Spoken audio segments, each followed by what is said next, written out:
સરકાર સામે 1000 કરોડના ભ્રષ્ટાચારનો દાવો.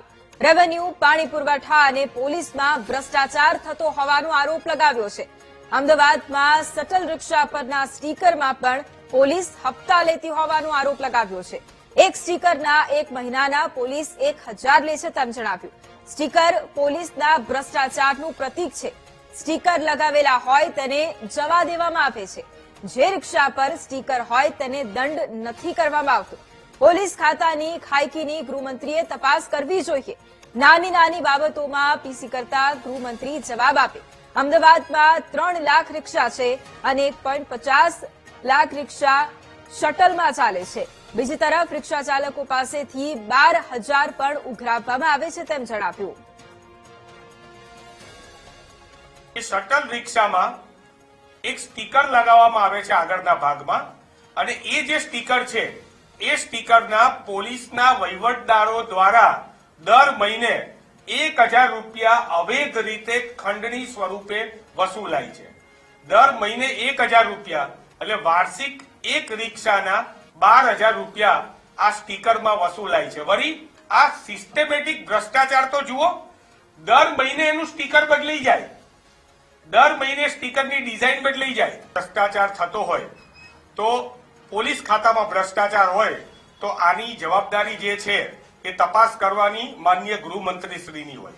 માનનીય ગૃહમંત્રીશ્રી, સંસ્કારી ગૃહમંત્રીશ્રી વારંવાર અલગ અલગ બાબતે આવીને, પોતે નાની નાની બાબતમાં પણ આવીને પ્રેસમાં આવતા હોય ત્યારે એમને વિનંતી છે કે આ બાબતે ઘટતું કરે. આ સ્ટીકર કૌભાંડ જે છે એ કરોડો રૂપિયાનું કૌભાંડ છે. આ સિસ્ટેમેટિક કૌભાંડ છે, અને આટલા મોટા રૂપિયાનું કૌભાંડ હોય તો એના હપ્તા ગાંધીનગર સુધી પહોંચતા હોય એ વાત નિર્વિવાદ છે. ગુજરાત પ્રદેશ કોંગ્રેસ સમિતિ માંગણી કરે છે કે જલ્દીથી આ રિક્ષાના સ્ટીકર કૌભાંડના જે ગુજરાતની અંદર 1000 કરોડથી વધારેના કથિત હપ્તા લેવાયાની વાત છે એના ઉપર એક તપાસ સમિતિ રચવામાં આવે, એની તપાસ કરવામાં આવે. હું મારા તરફથી જે પણ પુરાવા રજૂ કરવા હોય એ સરકારશ્રીને આપવા માટે તૈયાર છું. તો રિક્ષા પરના સ્ટીકર લગાવી પોલીસ રૂપિયા લેતી હોવાના કોંગ્રેસના આક્ષેપોને પોલીસે નકાર્યા છે. ટ્રાફિક ડીસીપી રીમા મુનશીએ કોંગ્રેસના આક્ષેપોમાં તથ્ય ન હોવાની વાત કરી. ચોરી અને લૂંટફાટના કિસ્સા વધતા પોલીસે ઝુંબેશ શરૂ કરી તેમ જણાવ્યું. સ્ટીકર લગાવવાથી પોલીસને રિક્ષા ચાલકની ઓળખ થઈ શકે. ગુનામાં વપરાયેલી રિક્ષાને સીસીટીવીમાં સરળતાથી ઓળખી શકાય તેવો હેતુ છે. કોંગ્રેસે કરેલા આક્ષેપો અને વિડીયોની કમિશનરને રજૂઆત કરાશે. કોંગ્રેસના દાવામાં તથ્ય હશે તો જવાબદારો સામે કાર્યવાહી કરાશે તેમ પણ જણાવ્યું.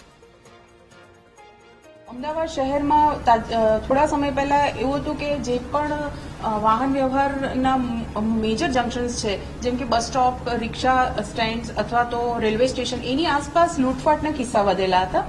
મોબાઈલ ચોરી અથવા તો છેડતીના બનાવો વધુ બન્યા હતા. તો આવા કિસ્સામાં આની ઉપર અંકુશ રાખવા માટે એક એવું પગલું લેવામાં આવેલ કે મોટાભાગના મોડ્સ ઓફ ઓપરેશનમાં રિક્ષાનો પણ અમદાવાદ શહેરમાં ઉપયોગ વધારે થાય છે. તો આ રિક્ષાને આઈડેન્ટિફાઈ કેવી રીતે કરવી, એ આઈડેન્ટિફિકેશન માટે પોલીસ સ્ટેશન વાઇઝ એને રજીસ્ટ્રેશન કરવાનું નક્કી કરવામાં આવ્યું, અને એને પોલીસ સ્ટેશન વાઇઝ ફિગર્સ આપવામાં આવેલા. જેમ કે 100 રિક્ષાઓ કોઈ શાહપુર પોલીસ સ્ટેશનમાં હોય તેનું 1 to 100 અને એને શાહપુર પોલીસ સ્ટેશનની રિક્ષા એ રીતે આઈડેન્ટિફાઈ કરવામાં આવે, જેથી સીસીટીવી ફૂટેજમાં એની પર લગાવેલા સ્ટીકર્સના આધારે એને આઈડેન્ટિફાઈ કરી શકીએ. આ એક ઉમદા હેતુથી આ કાર્યવાહી કરવામાં આવેલ છે, અને આવા અન્ય કોઈ આક્ષેપોને કોઈ તથ્ય નથી.